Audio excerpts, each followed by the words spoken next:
اعوذ باللہ من الشیطان الرجیم، بسم اللہ الرحمن الرحیم۔ شروع کرتے ہیں اللہ سبحانہ تعالیٰ کے نام سے۔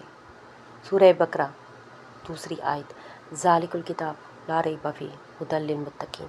یہ ایک عظیم کتاب ہے جس میں کوئی شک نہیں، یہ ہدایت ہے پرہیزگاروں کے لیے۔ یہ ہے قرآن مجید کا تعارف نہایت جلال اور کامل یقین کے ساتھ۔ یہ کتاب جس کا ہر حرف نور ہے، جس میں شک کی گنجائش نہیں، اور جس کا مخاطب کوئی عام انسان نہیں بلکہ متقی ہے۔ اور یہ متقی کون؟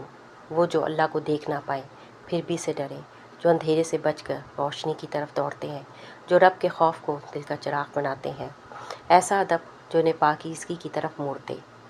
یہی تقویٰ ہے، دل کی روشنی جو خاموش ہو کر بھی عمل میں بولتی ہے۔ ایسے دل والے ہی قرآن کے مخاطب خاص ہوتے ہیں، کیونکہ قرآن صرف آنکھ سے نہیں کھلتا، یہ دل کی بینائی سے سمجھا جاتا ہے۔ قرآن محض الفاظ نہیں، یہ رب کائنات کا تعارف ہے۔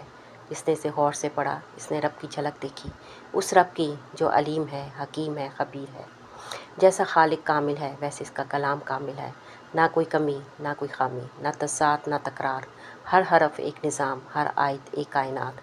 میں اکثر سوچتی ہوں اور اکثر کہتی ہوں کہ اللہ کا کلام دو صورتوں میں نازل ہوا ہے۔ ایک مجسم کلام، یعنی یہ پوری کائنات جس میں وقت ہے، خلا ہے، راز ہے، ہر ذرہ بولتا ہے، ہر موسم میں پیغام لاتا ہے۔ ہم خود اس نظام کا حصہ ہیں، ہماری سانسیں، حرکات، خیالات، سب کچھ۔ اور دوسرا حرفی کلام یعنی قرآن، جس کی آیات ایسی ہیں جیسے آسمان پر ستارے، روشن، جاذب، رہنما۔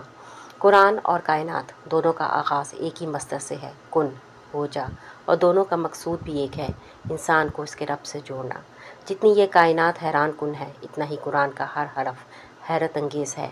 ایک فلک پر، ایک دل کے اندر، ایک کو آنکھ دیکھتی ہے اور دوسرے کو دل سمجھتا ہے۔ جب ایک بندہ مومن تقویٰ کے راستے پر چلتا ہے تو وہ دونوں کلاموں کا راز پا لیتا ہے۔ وہ کائنات کو بھی ایک کتاب کی طرح پڑھنے لگتا ہے اور قرآن کو ایک آسمانی کتاب کی طرح دیکھنے لگتا ہے۔ بے شک یہ ذالک الکتاب وہ کتاب ہے جس میں کوئی شک نہیں۔